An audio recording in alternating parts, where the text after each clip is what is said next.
Sejam todos muito bem-vindos ao Quinto CIT, o Congresso Internacional de Tecnologia em Educação. E no vídeo de hoje eu tenho imenso prazer de compartilhar com meus colegas, professor Edival e o professor Zanon. Olá. E o nosso entrevistado de hoje é um egresso do curso de Engenharia Mecatrônica, é o Guilherme Moura.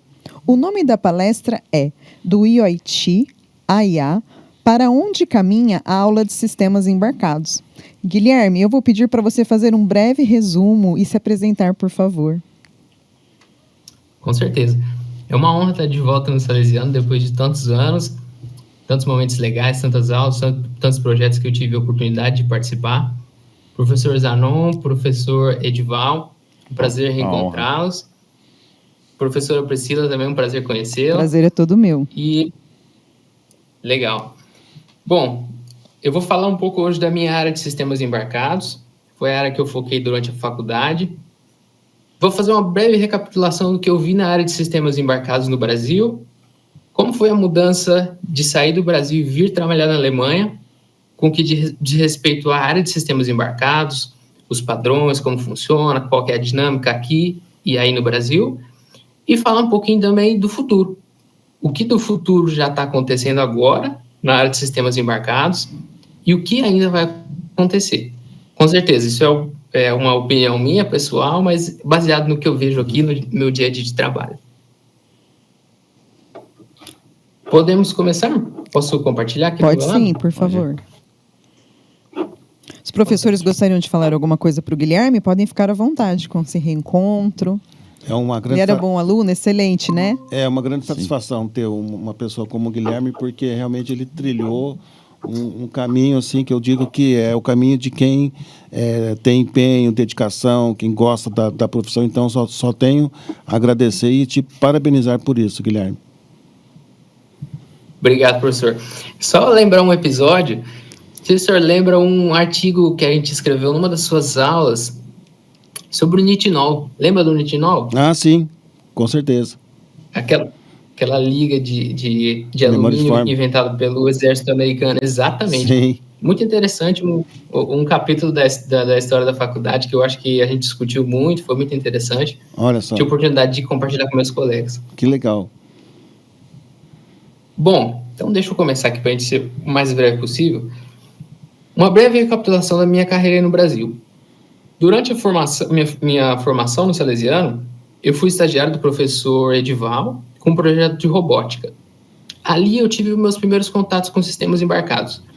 Bem rudimentar, o que a gente chama de bare metal, que é programação direto no microcontrolador, bem simples, sem teste, sem ciclo de desenvolvimento, sem nada. Era só fazer, testar e mostrar no projeto. Eu trabalhava com crianças à época. Tive uma passagem importante pela área de automação industrial, também numa empresa multinacional aí no Brasil. Aprendi muito lá sobre o processo de fabricação, máquinas mais robustas, não tão sistemas embarcados, mas pude perceber a organização de uma empresa, de uma multinacional. Isso também foi muito importante na minha carreira. E o próximo passo, já formado, eu trabalhei numa empresa chamada Soliftech. Quem é do Salesiano, quem é de Araçatuba vai conhecer.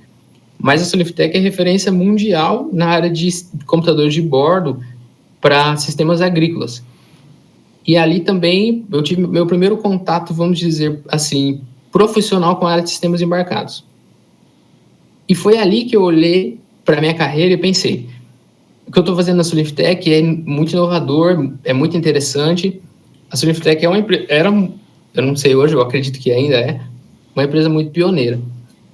Mas eu sempre tive a vontade de entender o que estava acontecendo nas melhores empresas do mundo em sistemas embarcados. O que eles estão fazendo, como que eles fazem, por que eles são os melhores do mundo. E foi aí que eu comecei a estudar língua, a pesquisar um pouco mais sobre o mercado internacional. E em 2022 eu recebi uma proposta para vir para a Alemanha, trabalhar numa empresa de sistemas embarcados, uma empresa chamada TIS, que tem vários clientes na Alemanha, muitos contatos aqui. E aí vim. Meu primeiro projeto aqui foi com a Bosch. Foi um projeto de uma bicicleta elétrica.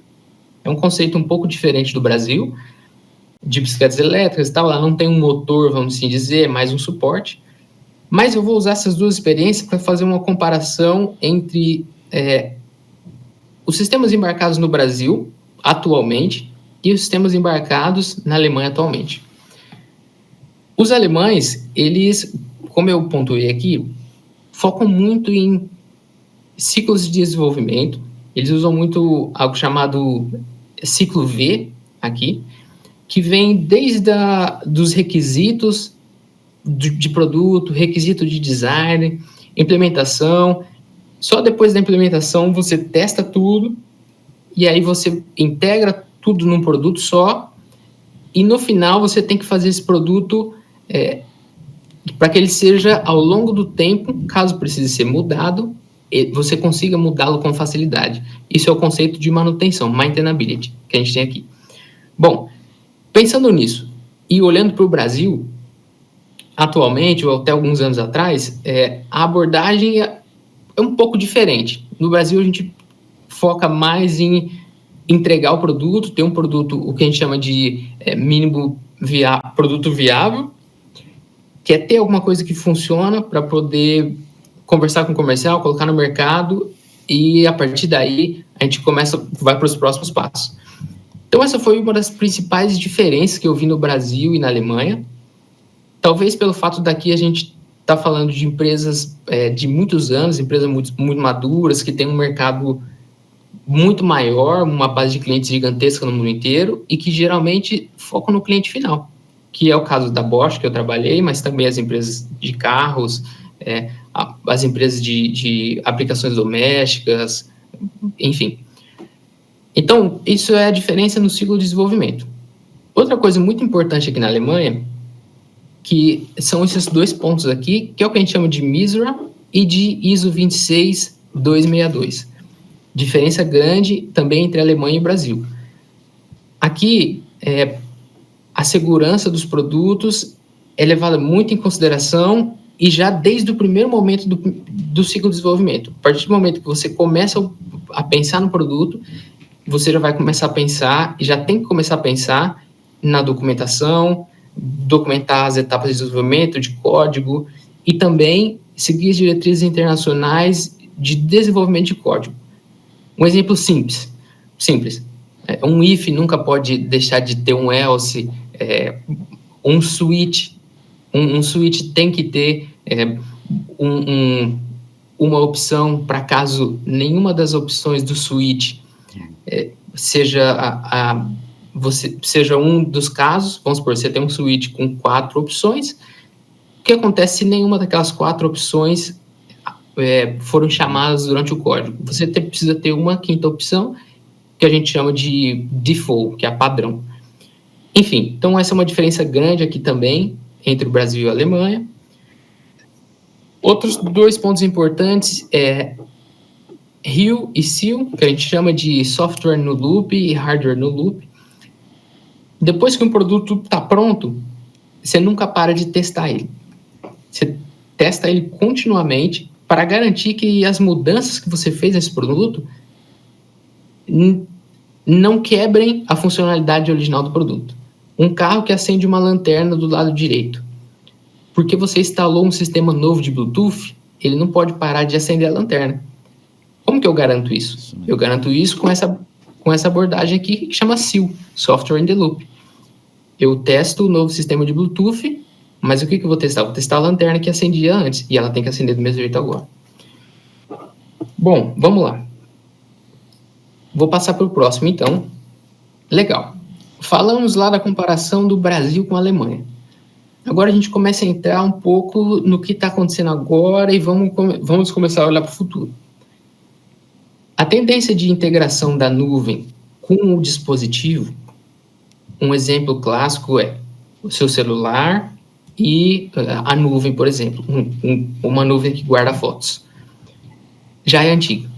Todo mundo já sabe, está cansado de saber. Empresas como a Solinftec, por exemplo, já usam isso há muito tempo. Isso é comum no mercado. Mas vem sendo uma grande tendência aumentar a integração entre a nuvem e o sistema embarcado. Em alguns casos até tomando decisões na nuvem e enviando essa decisão tomada para os sistemas embarcados, tendo em vista que na nuvem você tem uma capacidade de processamento muito mais rápida e muito maior. A gente tem visto isso aqui também. A Alemanha tem uma cobertura de internet comparada com o Brasil muito boa, na Europa toda eu diria assim, e isso é um grande impacto do 5G. O impacto que o 5G tem tido atualmente nos sistemas embarcados é esse aumento na integração. Uma coisa que a gente faz atualmente em veículos, por exemplo, é mandar dados de vídeo para a nuvem. Se você olhar talvez uns 10 anos atrás, ou na maioria dos casos no Brasil, seria muito difícil mandar um fluxo contínuo de dados de vídeo para a nuvem. Por quê? O volume é muito alto, você precisa garantir uma integridade, uma sincronização, fica muito complexo, você acaba não conseguindo criar uma solução viável. Mas a gente já tem visto esse tipo de solução aqui, e aí você consegue criar respostas em tempo real e insights de inteligência artificial e outras coisas nesse sentido. Legal. Se depois puder colocar o tempo aí, só para mim ver como é que eu tô, aí eu ver se eu acelero um pouco, deu 13 minutos. 13, tá, vamos lá. Então, tô indo bem.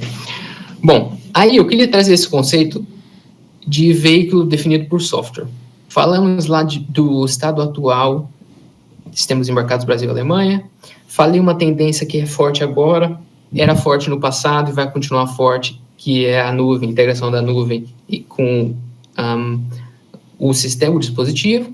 E agora eu vou trazer esse conceito, está muito, muito em alta na área automotiva aqui da Alemanha. E para começar a falar disso, eu queria fazer uma pergunta para vocês. Pode ser você, professor Edival. O senhor lembra a última vez que o senhor atualizou o software do seu celular ou do seu relógio? Sim. O senhor teve que trocar o hardware? Não. Só o software, certo? Só o software. Legal. O conceito de veículo definido por software é basicamente isso. A gente da área de sistemas embarcados, o professor Zanon pode falar muito melhor que eu, sempre teve uma ideia de utilizar só o que é necessário num dispositivo. Eu preciso fazer um relógio. Se for possível, eu vou fazer com circuito integrado, não vou nem usar microcontrolador, faço com circuito integrado. Eu lembro que isso foi uma das aulas do professor Zanon. A gente fez um circuito, um display somente com circuito integrado. Isso. Então, historicamente, o que a gente pensava era isso. A partir de agora, o conceito de veículo definido por software é o seguinte: eu vou produzir um carro hoje. Só que daqui 3 meses, eu tenho um novo software para esse carro. Uma nova aplicação, talvez dos faróis, ou para melhorar a segurança dos sistemas uma funcionalidade. Dos sistemas a funcionalidade, direção autônoma. Mas e aí, eu vou precisar vender outro carro para entregar essa funcionalidade para o cliente? Não. A ideia do veículo definido por software é: eu te vendo um carro que tem mais hardware do que precisa, um hardware muito forte, a gente chama de HPC, que é High Processing Computer, ou Processing. E assim que eu desenvolver uma nova funcionalidade, eu te mando uma atualização pelo ar, over the air, que é essa atualização aqui, o que a gente chama de OTA. E isso é uma mudança de paradigma muito grande. Quem já acompanha empresas como a Tesla, por exemplo, o Elon Musk tem esse conceito mais ou menos desde 2006.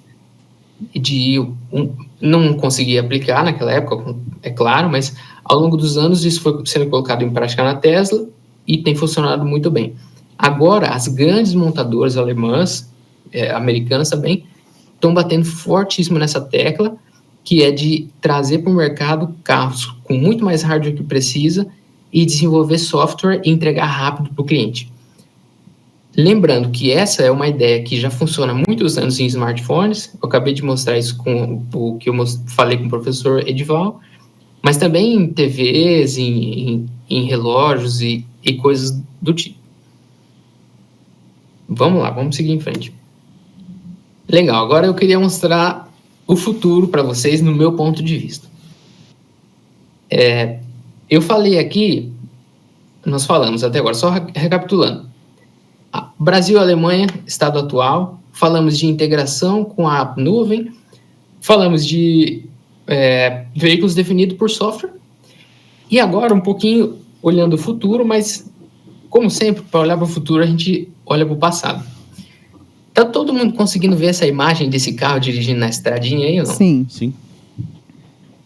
Você acredite ou não, esse é um carro de 1989 que já dirigia autonomamente usando inteligência artificial.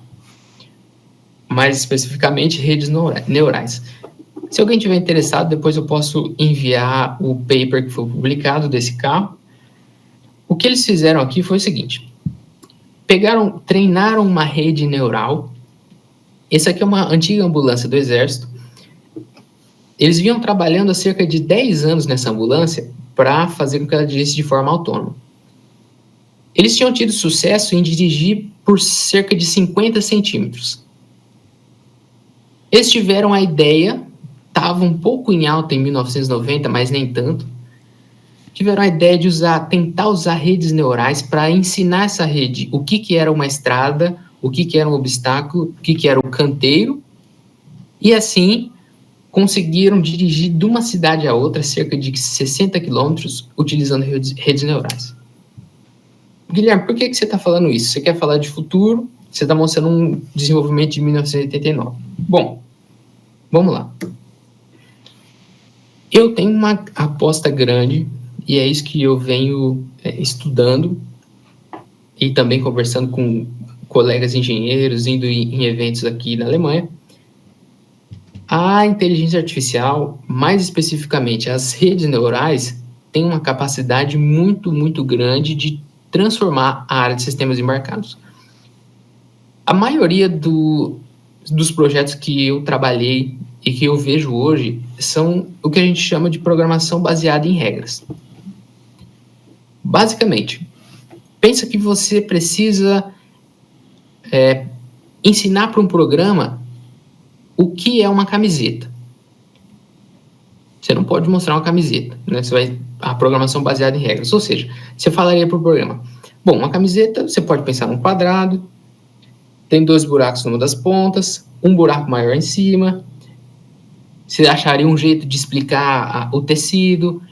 Você tentaria explicar que ela é feita de um tecido em conjunto com o outro, são dois tecidos que são costurados. E, enfim, você tentaria explicar passo a passo, você ia ver o que ia funcionar, ia ver o que não ia funcionar, e vai. Em redes neurais, se a gente fosse atacar o mesmo desafio, eu estou usando um exemplo não necessariamente de sistemas embarcados, mas só para tentar exemplificar o poder das redes neurais.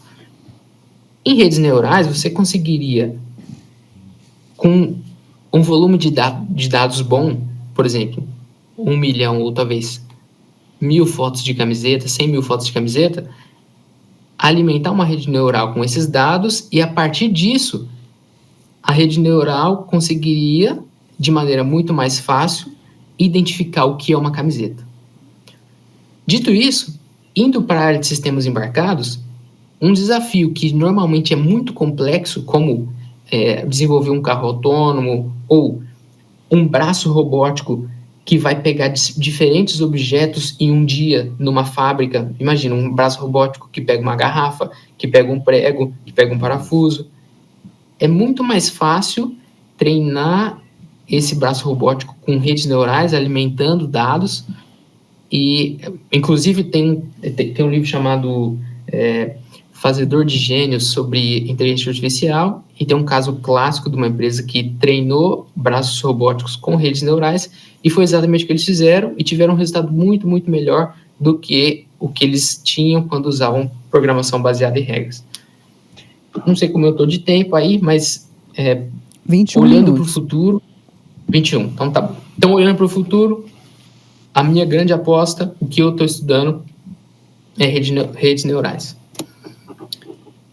Vamos lá, se vocês quiserem ir para as perguntas, então. Muito obrigada, Guilherme, por toda a sua explicação. Agora eu passo a palavra para o professor Zanon. Por favor, o senhor gostaria de fazer a primeira pergunta? A primeira pergunta é que a gente teria umas 2 horas aqui para ficar conversando.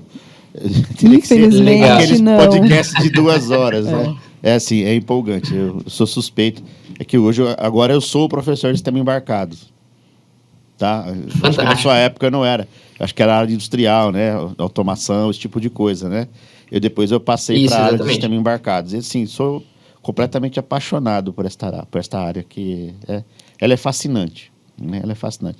O dia que eu programei o primeiro chip, que eu vi que era possível programar um chip, rapaz, eu fiquei um circuito integrado, programável, eu falei, cara, isso aqui vai dominar tudo, né?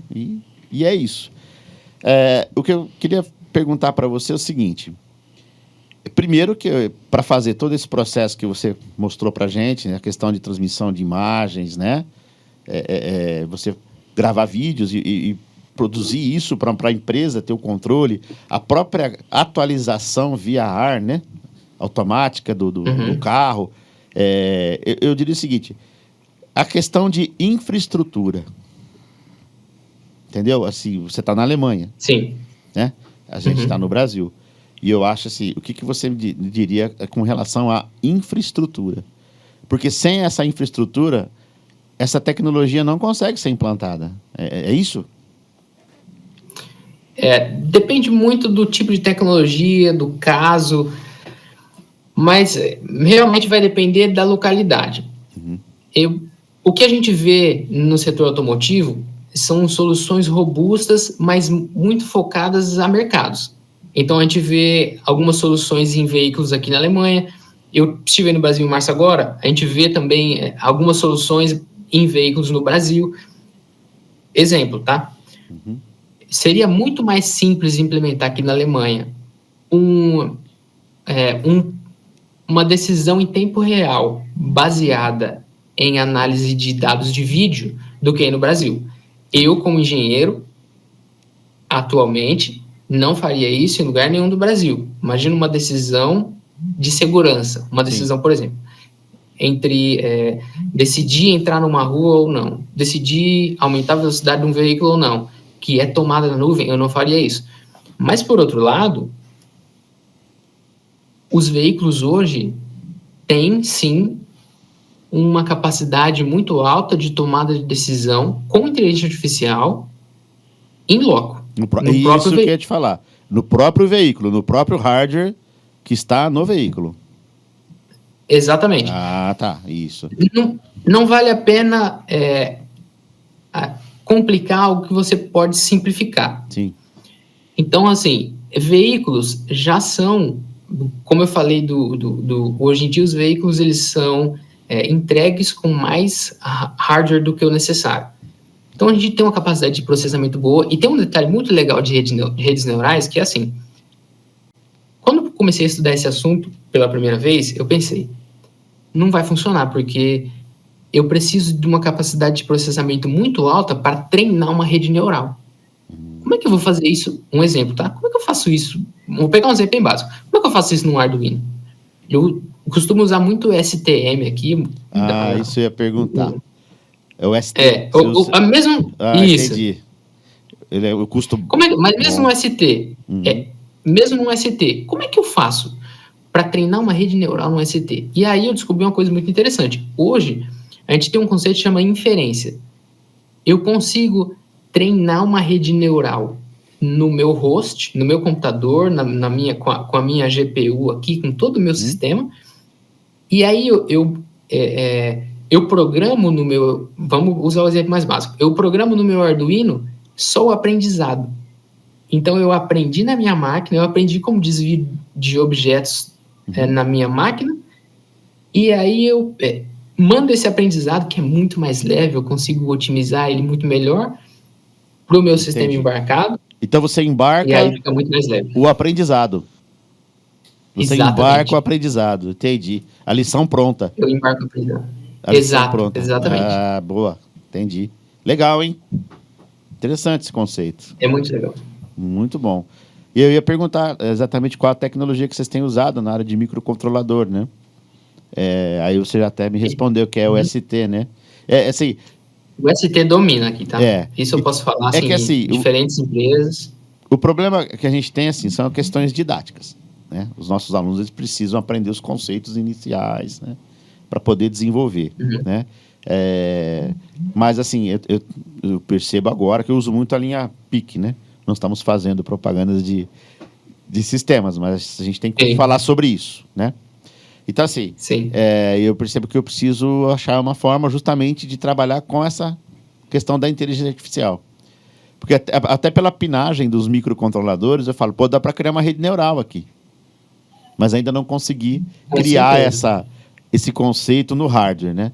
Então, assim, realmente é uma coisa, eu achei interessante essa fala sua, de passar o aprendizado para a máquina, já pronto, né? O aprendizado vai já com os conceitos.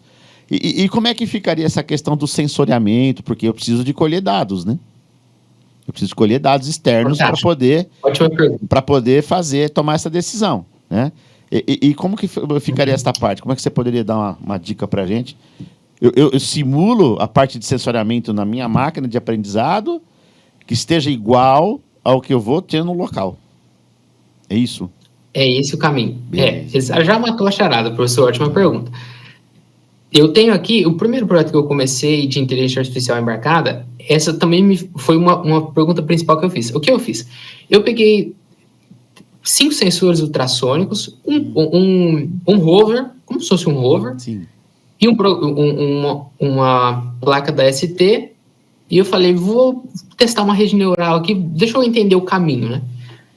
E eu fiquei impressionado com a quantidade de etapas que você consegue fazer sem hardware nenhum.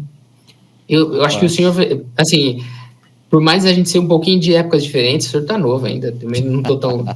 também tô. Mas eu sou novo na área também, a gente tá sempre aprendendo. Novo na área. A gente nunca vai ficar velho com um sistema embarcado e eletrônica, não tem... Nunca, pode ter certeza. O cabelo branco vem, né? Mas velho a gente não vê.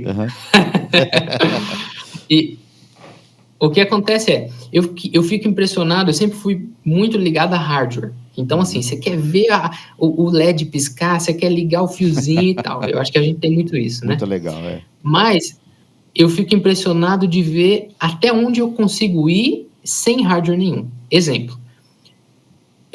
Como é que eu treino essa rede neural, então? No computador. Eu descobri que isso já tem vários programas muito desenvolvidos com suporte de comunidade e tudo, então não é algo inicial, não, que você consegue simular a situação que você quer treinar o seu sistema. Exemplo, eu consegui, usando um script de Python, criar uma sala com vários obstáculos, criar o meu rover, a quantidade de sensores que eu tinha nele, a localização dos sensores, as especificações, tudo. As especificações e soltar esse rover nessa sala para ele andar e bater na parede. Cada vez que ele batia na parede, ele adicionava, vamos dizer assim, a gente chama de unidades, né? Mas ele adicionava no algoritmo 1 menos 1. Ó, não é esse o caminho. Se a gente faz esse tipo de decisão, eu bato na parede, reinicio o programa. Se tomei essa decisão aqui, cheguei pertinho da parede. Então, não é menos 1, mas é assim, nota 0. Eu tomei uma decisão, não bateu em nada. Então, nota 10. Ou seja, é o que a gente chama daquele aprendizado de máquina. E com esses dados que eu aprendi, sem ligar um LED, sem ligar um fio, eu consegui gerar uma livraria, livraria, vamos dizer assim, uma biblioteca. Isso. Biblioteca em C++, programei no meu rover e aí consegui testar isso no mundo real. Então, atendendo a sua pergunta, hoje você consegue simular. Sim. É bastante interessante que aqui tem até na sua apresentação, né, a questão da simulação, né? Eu sempre procuro fazer primeiro na simulação o sistema embarcado comum, sem IA, né? Sem IA, nada. Mas assim, a gente simula. Por quê? Porque existe um grande problema, principalmente no aprendizado, eu vou falar da minha questão acadêmica, que é Sim. Na hora de construir, primeiro transferir o problema real, do mundo real, para dentro de um sistema embarcado. Aquele problema eu preciso resolver criando hardware e criando software, certo? Então, assim, Sim. E a grande dificuldade que eu percebo é que, às vezes, as pessoas... Fica difícil entender se o problema é no hardware ou no software. Então, se eu simulo o hardware, quer dizer, se eu faço uma simulação disso em qualquer simulador de eletrônica que leia microcontroladores, eu consigo tirar a minha dúvida. Então, o hardware aqui está funcionando. Né? Nunca vai ser um fio solto, né? O Proteus não tem fio solto. É o mundo ideal, né? Eu falo que é o mundo ideal. Né? 90%, 95% ele... mas aí vem o tipo de cabo. Aí é outra coisa que é mais complexa que a gente não vai ter tempo de falar. Mas, assim, a simulação é muito importante, né? E depois eu vou querer ver essa questão desses simuladores de Python que você falou aí, esses ambientes, para você me passar para dar uma estudada. Sim. Eu achei muito interessante. Tem um do Google, chama TensorFlow. TensorFlow. Ele consegue abordar cenários bem mais complexos, mas é muito legal. E aí, o TensorFlow tem mais de 10 anos, se eu não me engano. Nossa! Então, sério? assim, Olha só. sim. Então, é bem interessante. Na realidade, inclusive, esse paper que eu mencionei, dessa ambulância, do Dean, né? Uhum. Em 1989, eles já simularam. Então, eles treinaram, para treinar essa rede neural, eles simularam várias imagens de estradinhas. A câmera que eles usaram, uma câmera extremamente primitiva, assim, bem pixelada, era preto e branco ainda. Então, eles conseguiram desenvolver o software para criar essas imagens em preto e branco. O treinamento foi todo virtual, foi tudo simulado. Maravilhoso. Só tenho que te agradecer, tá? Muito obrigado aqui pelo seu apoio, né? Pela sua experiência, isso é muito importante, né? E o que você diria hoje para o meu aluno, os nossos alunos de sistema embarcado? Qual que é o recado que você daria? Olha, 2 recados eu diria. Um é tentar. Se você tem vontade de fazer alguma coisa, tenta. Corre atrás, nunca pensa que é muito difícil, que talvez não dá. Aquele negócio de parar antes mesmo de tentar. Seja um projetinho que você tem vontade de fazer em casa, não queria fazer um robozinho, tenta. Ou mudar de país, ou, sei lá, trabalhar em outro lugar, fazer uma outra faculdade, fazer uma especialização, tenta. E a segunda, que eu queria ter aprendido mais cedo, aprendi tarde, e que é ler. Ler é muito bom, ler livros, sabe? Ler estudos, ler paper científico da sua área, que você gosta. Então, essas 2 coisas eu acho que me ajudaram muito. Muito bom. Obrigado, viu? Sucesso. Tá? Eu que agradeço. Eu agradeço e fico lisonjeado. Bom, não sei se tem mais tempo, porque nós já estamos em 2h52 aqui. Estouramos o tempo. No nosso horário, mas eu queria te fazer uma pergunta sobre o uso de digital twins, né, os gêmeos digitais. Nesse caso aí, dessa compatibilidade entre hardware e software e tal, para você treinar redes neurais. Eu trabalhei no doutorado com redes neurais usando uma interface cérebro-máquina, né, que utiliza grande quantidade de dados, né? Os gêmeos digitais, vocês usam aí na Vector para de repente simular ambientes com veículos e tal?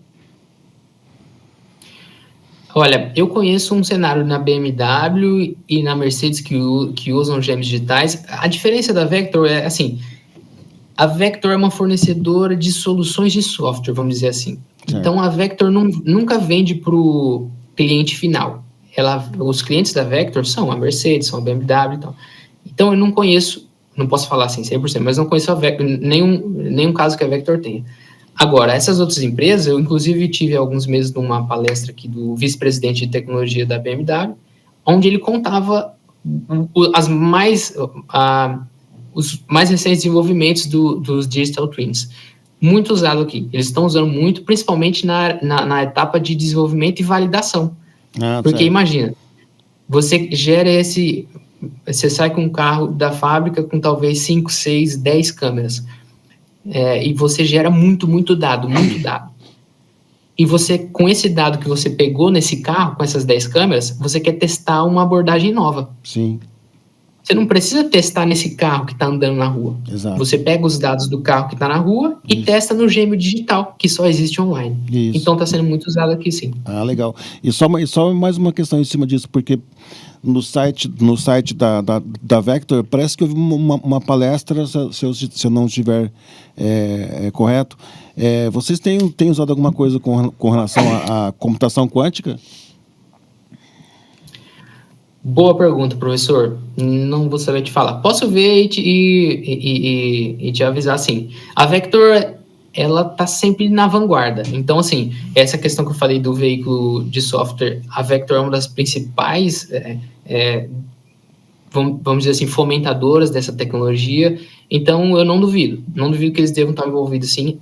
Aqui em Munique tem uma startup forte já de programação quântica. A Alemanha é forte nessa área.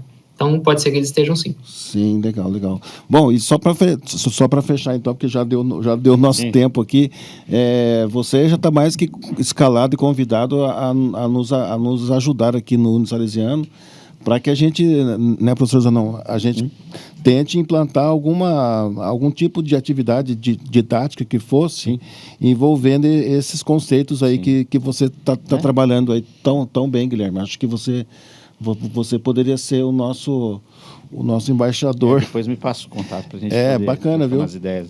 Eu acho que a gente pode... Muito legal. Sim, ficaria feliz de ajudar, sim. A gente pode encontrar uma solução junto. E já te agradeço a disponibilidade e todo o seu empenho de vida, né, que você está tendo todos esses anos aí, e com certeza você vai ainda decolar muito mais do que já decolou. Muito legal. Vou falar mais uma vez, já falei pessoalmente para o senhor, mas é bom falar para todos aqui. Eu tive uma base muito boa. No Salesiano, eu me lembro, assim, todas as discussões, todos os projetos, todos os professores, lembro de todos com muito carinho, da faculdade em si. Obrigado. Do Senai, foi muito legal. Então, no geral, muito bom. Fico muito feliz de estar aqui de novo, muito honrado. Obrigado. Tive uma base muito boa, fico feliz por isso. Nós aqui nos sentimos honrados também por isso. Sucesso e saúde, né? Muita saúde. Sim. Tá. Muito obrigado, então, viu? Você. Obrigado, igualmente. Muito obrigado. A gente agradece muito. Muito obrigado, Guilherme, pela brilhante participação. E a gente fica tão orgulhoso, né, de ver um ingresso assim. E como, né? Está convidado a nos visitar quando voltar ao Brasil. Muito obrigada, professor Zanon, professor Edival. Obrigado. Muito obrigada, Guilherme. Suas palavras finais, por favor. A gente já está caminhando para o final do vídeo. Certo. Agradecer mais uma vez pelo convite. Agradecer a todos. Se precisarem de mim aqui, como eu já disse, fico à disposição. Ficarei feliz em ajudar. Muito obrigada pela presença de todos. E o CIT continua.